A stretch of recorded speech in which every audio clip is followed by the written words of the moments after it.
everyone. I haven't seen you guys in forever. I'm so glad to be back. And we are live on Facebook right now under Christina K. Watts. It's C-A-Y. And I am back. I took a little bit of a medical sabbatical, and I am back. And we are going to answer some questions today, so I'm excited to get that started. To all the listeners, missed you. I'm glad to have you guys all back. And let's build this up tonight. Let's build some spirit up. And okay, so I have a little bowl here. I know you guys on the iHeartRadio can't see, but I have some people's names that we posted on the Facebook page earlier this week, and I'm pulling names to their questions. So right now we have Melissa Ream. She has a question for me, and we're going to look up her question real quick here.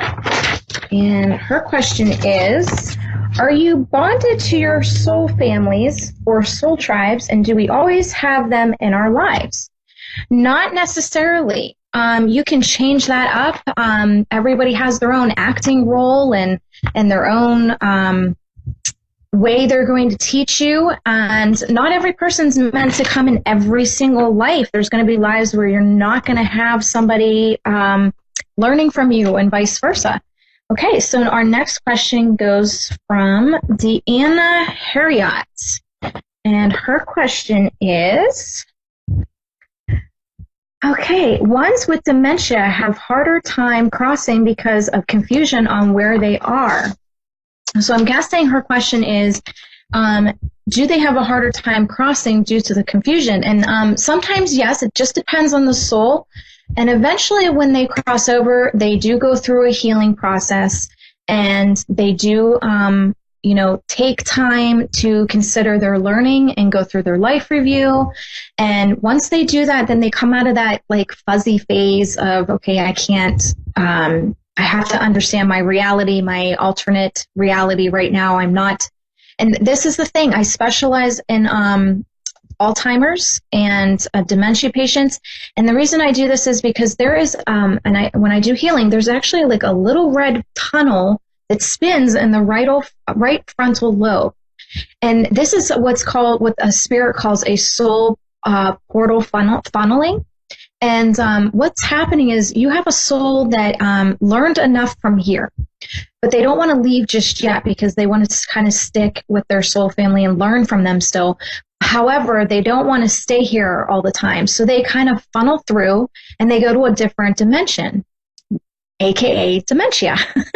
And when they come back, that's why it takes a little time to go, oh, okay, wait, I know where I'm at now.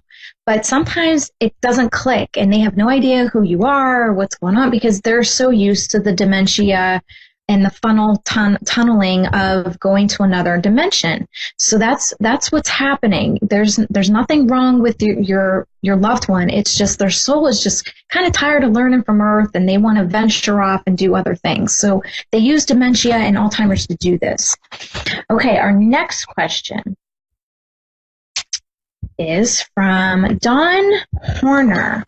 Okay, and Dawn Horner asks, do spirits know how you're doing, or do they understand how you feel? Past family members? Thanks.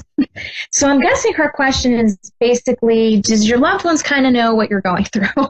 And yes, your loved ones absolutely know everything that's going on and everything that's going to go on as you go along with your soul contract. So they're all knowing. They're in the state of all knowing, and they watch everything you do. Now, remember, our soul, our earth, and our world and heaven kind of blend, okay?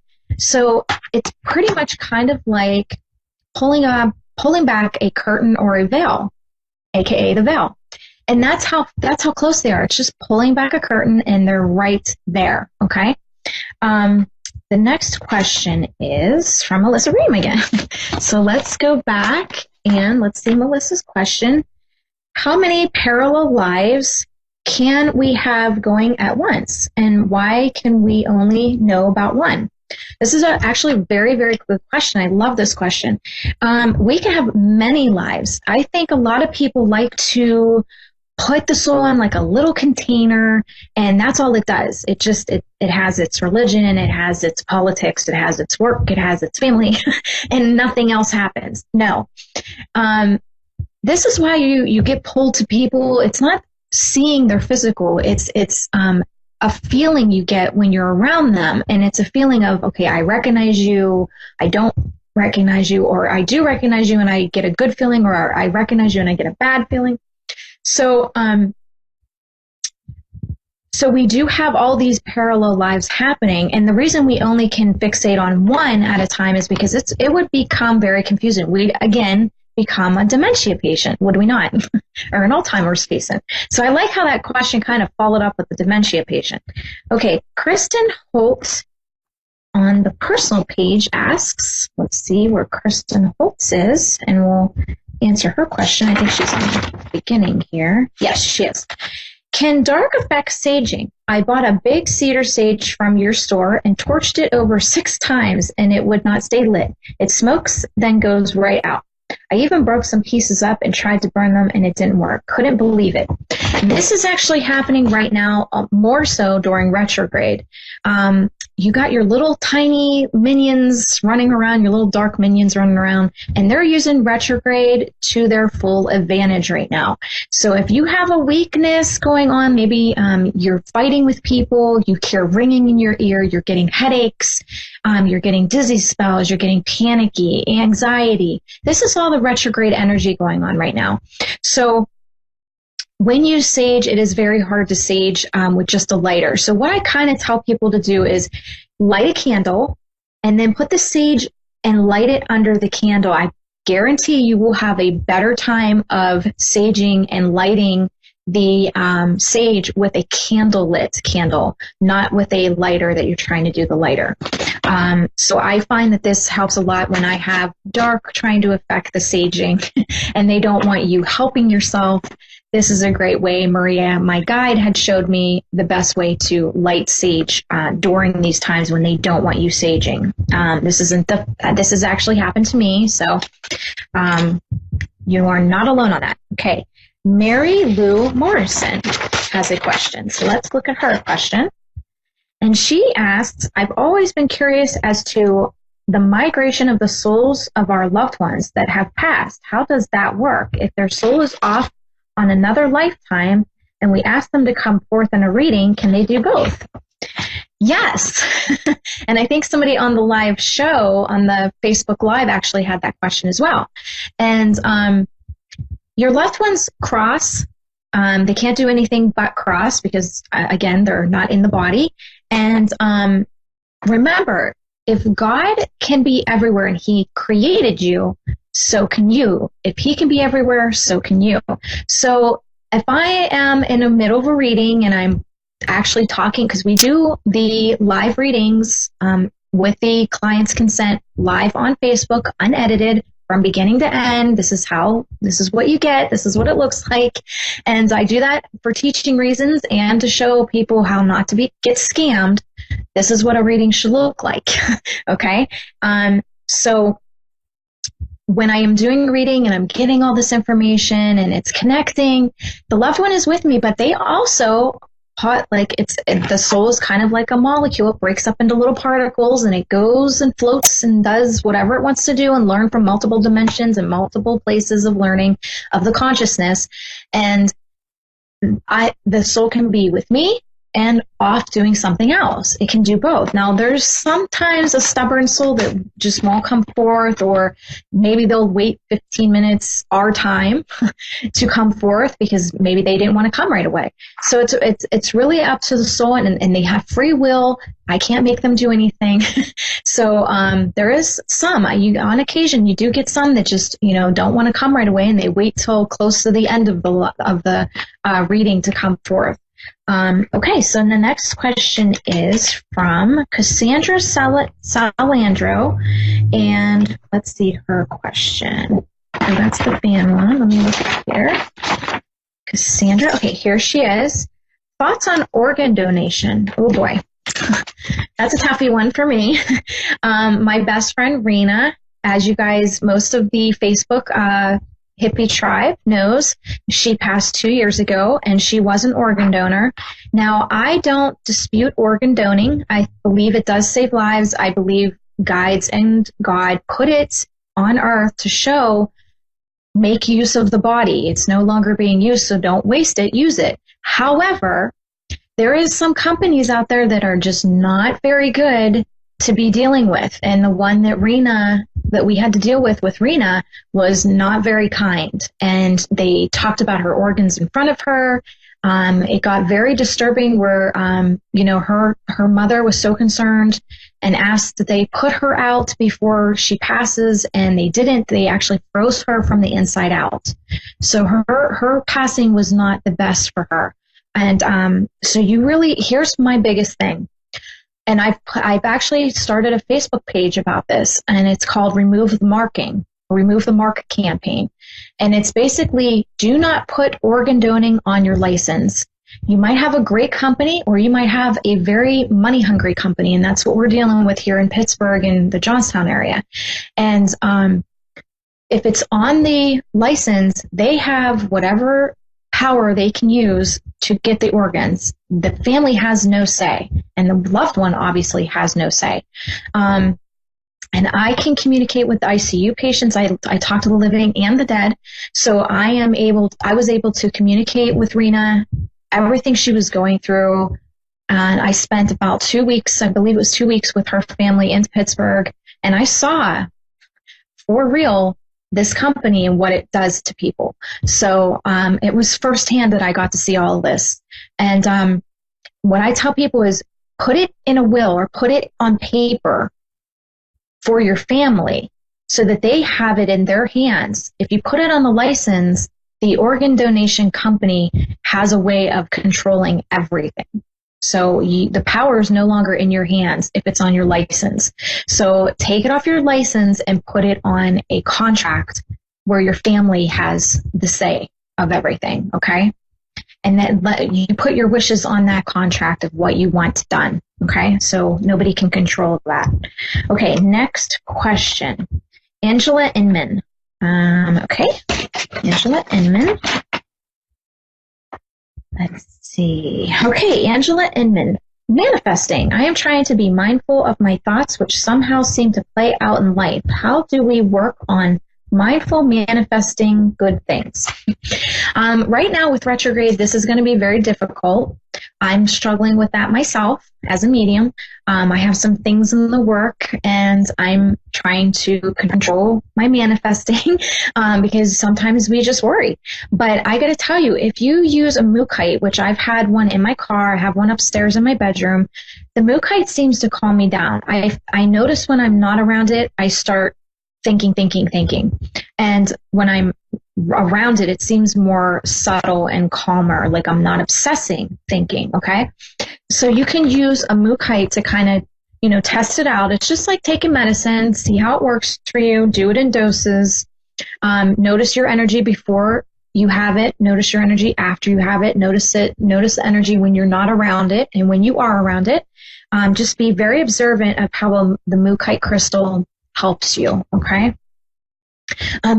Yvonne, can you hand me that? I'm going to actually show everybody on the show, and I know the listeners can't see, but the Mookaite is almost look like a purple, and it looks like it has some mustard yellow into it, and it looks like a big marble with purples and maroons and yellows and creams and whites.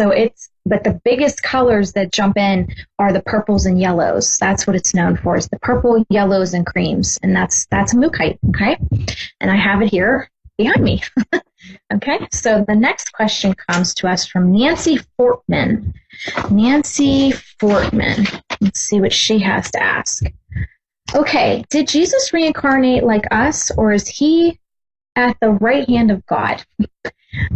Okay, so that's more of a religious phrasing, and I don't teach religion on the shows. But what I am going to explain to you is, yes, Jesus actually even mentioned in the Bible of reincarnation. He actually said to his apostles when he was around John the Baptist, he had said, do you not recognize Elijah, referring to John the Baptist as Elijah. So yes, Jesus has reincarnated. He actually reincarnated already, and he's actually close to the Vatican near the Pope. That's why all this stuff with the Vatican is spewing up. And if you check out my predictions from January, there's a lot of things coming out. I had mentioned Area 51. There was things going to start coming out for Area 51. I said things were going to start showing up about the Vatican. That's now happening. So check those predictions out. You can go to the YouTube channel, The Divine Medium Christina K, C-A-Y, and subscribe. You will not miss a show. Not one video will you miss if you go to the YouTube channel and subscribe. And the predictions are actually on there. If you scroll through, you'll find them. And I do talk about them live. Okay, our next question comes from, Melissa Ream again. Okay, so Melissa Ream asks, let's see where her question is. I didn't mark it. Okay, well, let's find it. I think it's on the other page. Here we go. Yes, here it is. How many lives do we have to incarnate to reach the finishing point? I think she thinks it's a race. And what is it we're trying to achieve to complete or accomplish to get to it? Okay, so basically the soul is learning, and it's doing everything it can to learn how to grow in spiritual enlightenment. It's not so much spirituality, it's the consciousness growing like a baby, learning ABCs, math, geometry. It's learning different topics, different subjects, and it doesn't have to come to Earth to learn all of that. But a lot of people do come to Earth because it's so heavy, it's so weighed down, and it's actually interesting to the soul to learn from here because it's so hard to learn from here, and that's the point of it. But honestly, you can incarnate as many times as you want. There is no limit, and when you put a limit on the soul, you're not allowing it to be free to be itself. So try not to put restrictions or limits or put the soul into a box. Think how free you can be when you don't hold on to fear and you don't limit yourself and you don't box yourself in. Okay? The next question is from Amanda Squirrels. I'm hoping I'm not butchering her name. Okay, so her question is, let me find it. All right, Amanda Squirrels. Do birthmarks show how you died in past life? If so, what does it mean if you do not have any type of birthmark? Okay, the birthmarks that show up on people's bodies are mainly there to show a significance of a specific life that played a huge role and is going to play a role in this life. So if you show up and you don't have birthmarks, it doesn't mean there's something wrong with you or you didn't have past lives. It just means there's not a past life that's going to play a dramatic role. Birthmarks tend to mark, so I had my head chopped off a couple times as Queen Mary and Queen Anne Boleyn Tudor, and I have right here a birthmark to kind of remind me because both of those lives are actually playing a role in this life. So wherever you have a birthmark, it's showing you that life is going to play a role. Don't freak out. It's just like when a loved one comes to visit. They kind of give you that thought of themselves in your mind, and then let's say, for example, you hear something knocked down. They're just saying, don't freak out. It's just me. Birthmark kind of works the same way. It's saying, don't freak out. I'm going to play a role in this life. Just play along with it, okay? Because it's trying to teach you something. And most likely in your dreams, because your body is sleeping, your soul is not, it's off doing things, you might even visit those lives multiple times. And you might not remember all of them, but you will come back with messages each time you do this, okay? All right, our next question comes from Elsie McAllister.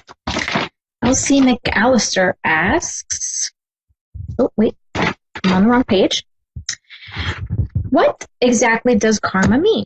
For example, so was mean to their assistant, then later in the day, the mean person lost a wad of money. Is that karma or just coincidence?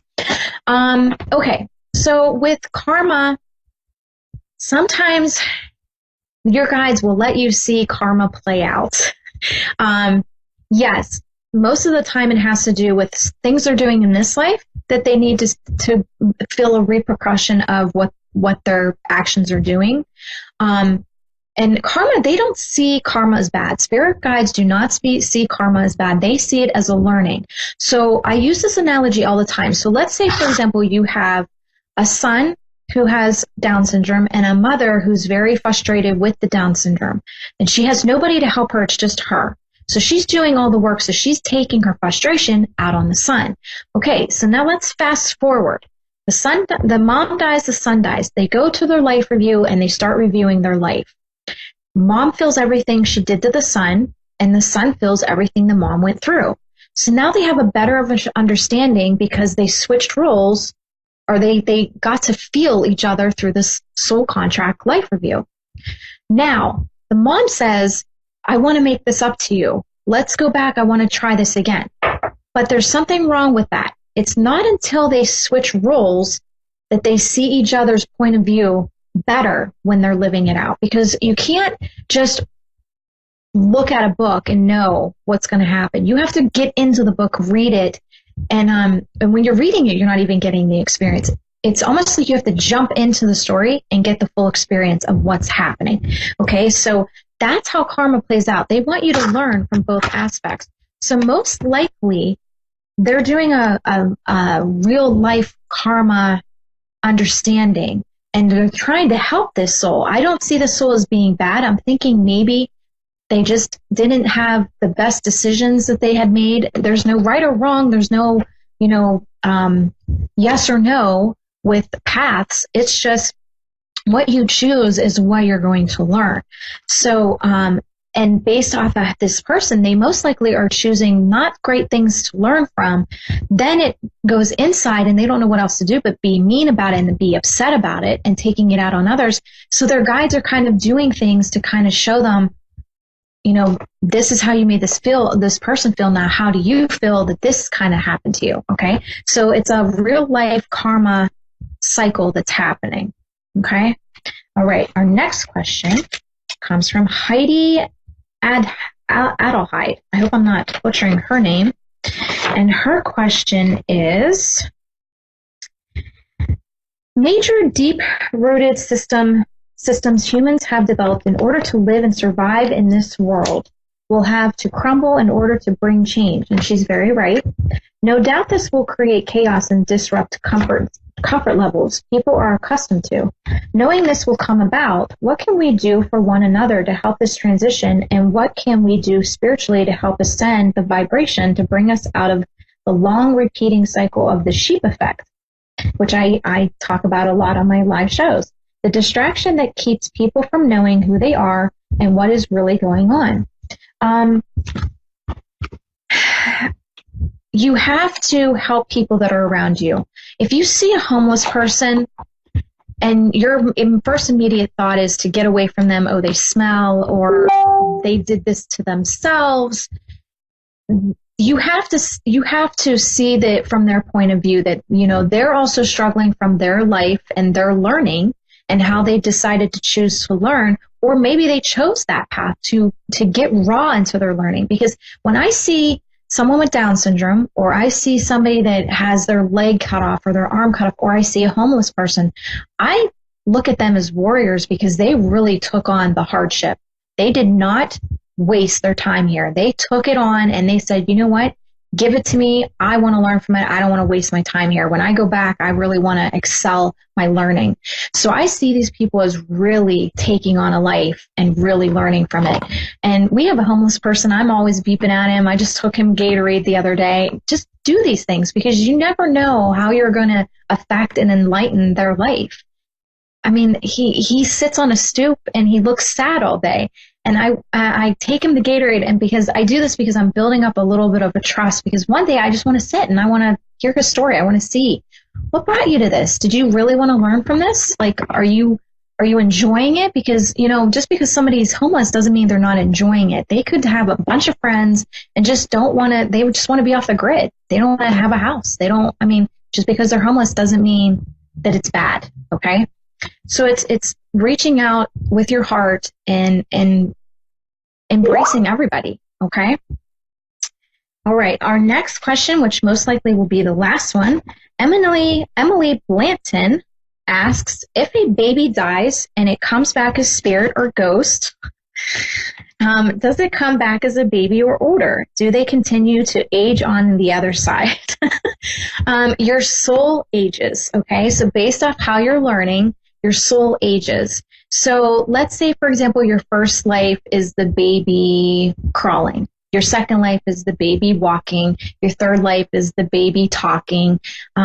So each life, the baby is growing, okay? So they do age, but like, for example, Jonathan lives in our attic, and Justin sees him as DJ off of Roseanne, the show Roseanne. So he comes to him as a little boy, but to me, he comes to me as a 20-some-year-old, but he wears the same hat. Justin knew exactly what color hat he was wearing. So very, very cool how that works. So yes, we do spiritually soul age.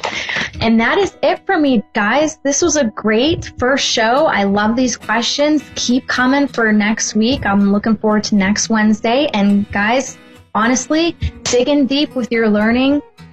Take on retrograde by the balls and do something with it. Don't waste this time. It's there to teach you how to express yourself, and don't let anger be built up. Let it out. Let people know how you're feeling. Even if it comes out angry, just let them know so it's out of your body and you can continue in happiness and positivity. And that's it for me tonight, guys.